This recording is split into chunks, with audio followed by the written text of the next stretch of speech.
Jadi yang tidak bisa diterima syafaatnya, yang memberi maupun menerima, itu adalah orang-orang yang musyrik. Orang yang sudah masuk dalam neraka pun, itu dengan pertolongan Kanjeng Nabi, dia bisa diangkat dari neraka. Nanti di hari kiamat, ada sekelompok orang yang berhasil mentas dari api neraka, bisyafaati Muhammadin sallallahu alaihi wasallam. Karena Abu Hurairah memang senang bertanya dan senang menyampaikan apa yang diucapkan oleh Kanjeng Nabi. Makanya ketika mengucapkan la ilaha illallah, itu kita baca dengan penekanan illallah, artinya sudahlah tidak ada Tuhan yang lain. Yang tidak bisa memberikan pertolongan itu sesama orang musyrik. Saya pernah punya pengalaman masuk ke sebuah pesantren, ternyata harus melewati pintu gerbang disinfektan itu.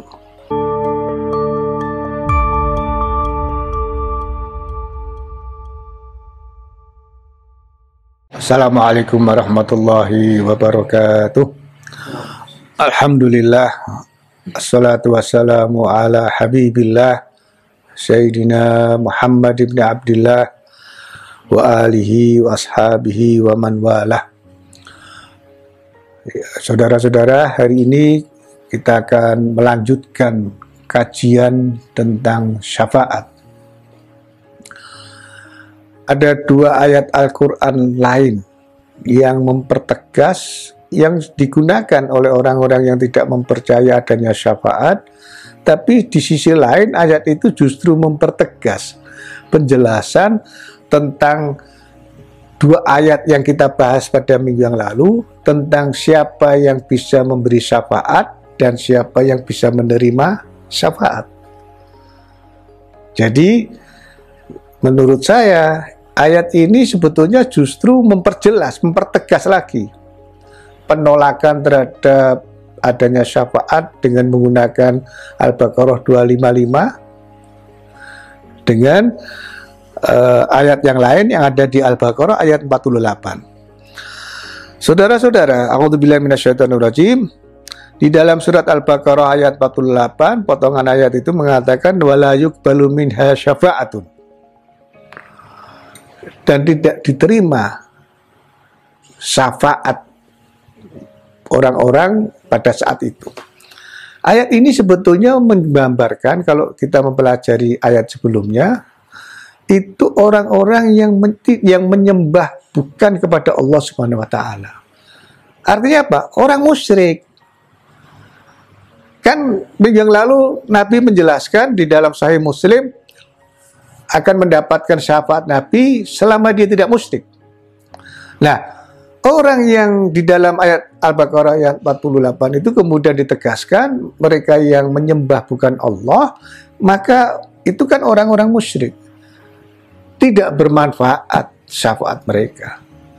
Sesama orang musyrik tidak akan bisa saling menolong.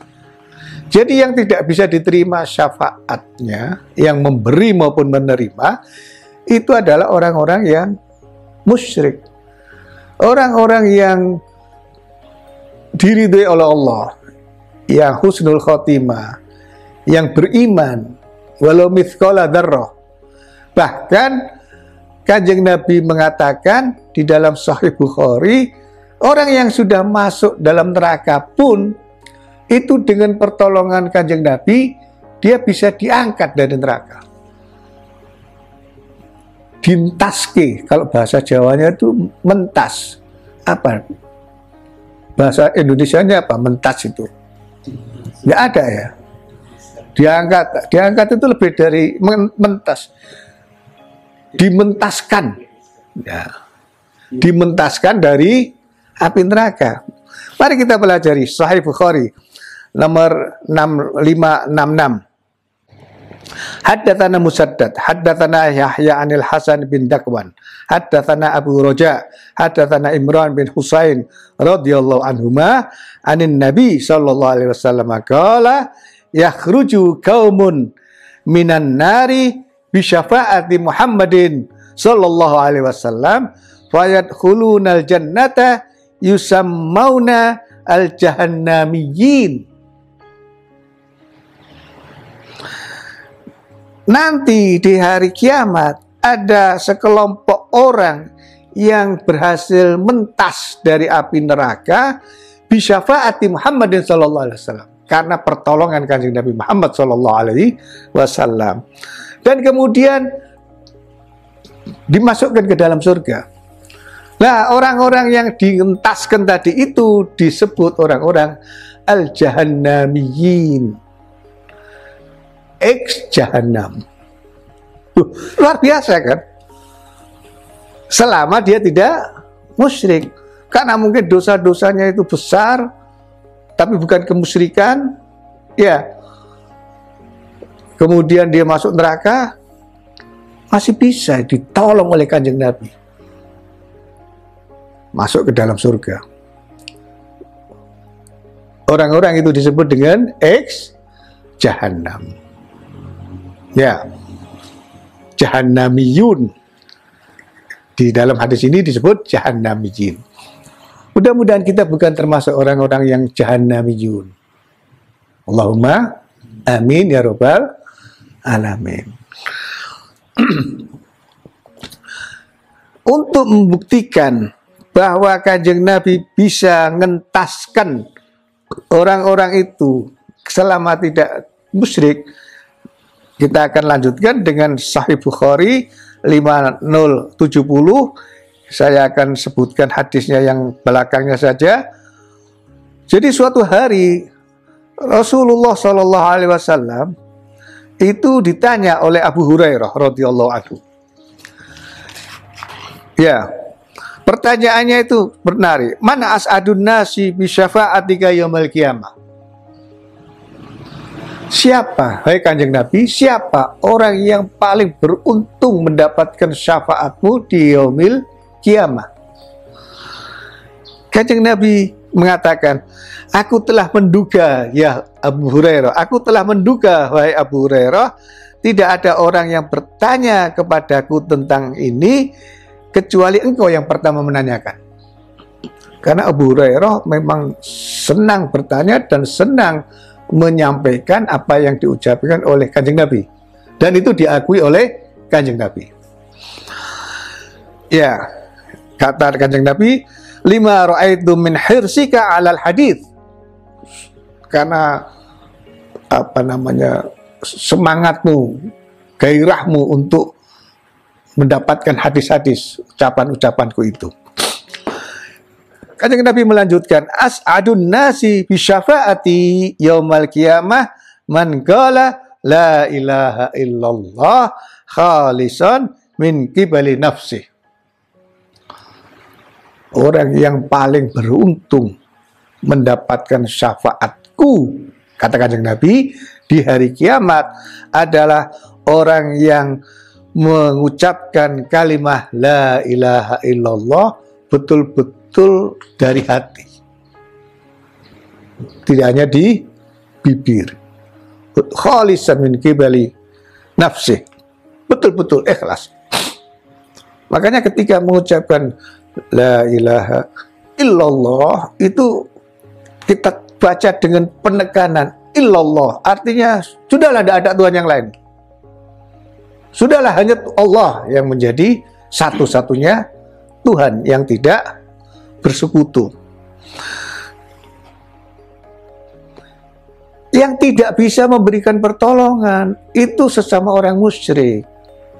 Bahkan mereka juga tidak akan bisa mendapatkan pertolongan, syafaat. Mendapatkan saja tidak bisa, apalagi memberi. Yang kedua, golongan orang-orang dolim, orang-orang yang menolak. Ini ayat kedua di dalam Al-Quran yang digunakan dalil tidak mungkin bisa memberikan syafaat. Itu di dalam surat sebentar saya ingat, surat Yunus. Surat Yunus ayat berapa ini? Nanti dicari ya surat Yunusnya ya. Ayat 18. Potongan ayat itu mengatakan malidzolimina min hamimin wala syafi'in yuta. Nanti di hari kiamat orang-orang yang dolim itu dan orang musyrik itu adalah orang yang yang mengalami atau yang memiliki puncak kedoliman. Kenapa? Karena dia mendolimi diri sendiri dan dolim pada Allah Subhanahu Wa Taala. Iya, iya loh. Misalkan ini analogi sederhana di dunia saja lah. Kita punya presiden. Loh kok kita mengakui ada presiden lain? Tersinggung nggak presiden yang asli? Dolim kan itu. Dia tidak hanya dolim pada dirinya sendiri, tapi dolim kepada kekuasaan Allah Subhanahu Wa Taala. Nah, orang-orang seperti itu, orang-orang yang dolim itu tidak akan bisa mendapatkan syafaat di hari kiamat. Tidak akan bisa memberi syafaat dan mendapatkan syafaat.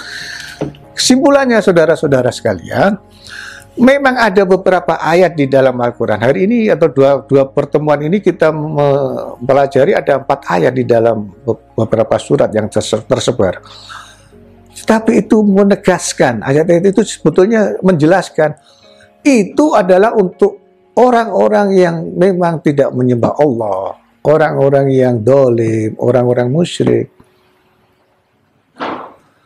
Nah, Kanjeng Nabi berdasarkan hadis sahih Bukhari dan Muslim tidak hanya bisa memberi syafaat selama dia tidak musyrik, dia khalisan mukhlisan mengucapkan la ilaha illallah, bahkan yang sudah terjun bebas ke dalam api neraka pun masih bisa diangkat, diselamatkan masuk ke dalam api neraka.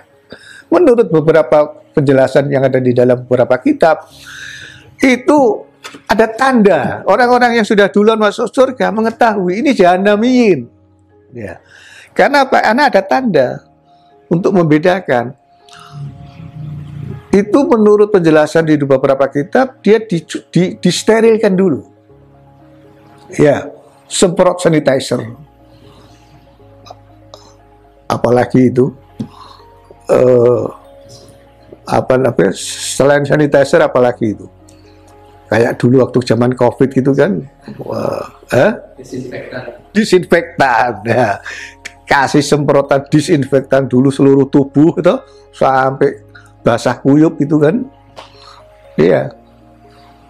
Saya pernah punya pengalaman masuk ke sebuah pesantren, ternyata harus melewati pintu gerbang disinfektan itu. Udah masuk ke situ, ternyata tombolnya dipencet, cairannya nggak keluar. Lah nunggulah bermenit-menit di situ. Nggak boleh masuk. Belum Pak, sebentar Pak. Ini rusak Pak. Ya. Panas padahal. Plastik semua. Kemeringet. Terus saya bilang, setelah saya masuk dalam ketemu kiainya, itu nggak usah disemprot aja, sudah basah kemeringet saya. Gara-gara bermenit-menit menunggu cairannya keluar. Itu jahannamiyin, itu kira-kira ya begitu.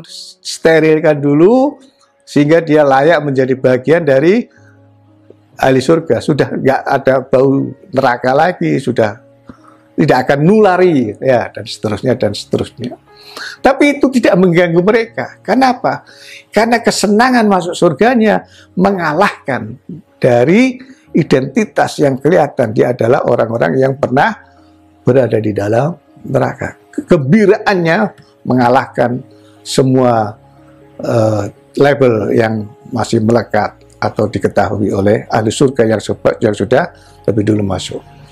Kita bermohon kepada Allah Subhanahu Wa Taala, mudah-mudahan kita tidak termasuk yang diberi disinfektan sebelum masuk surga. Allahumma amin ya rabbal alamin. Assalamualaikum warahmatullahi wabarakatuh.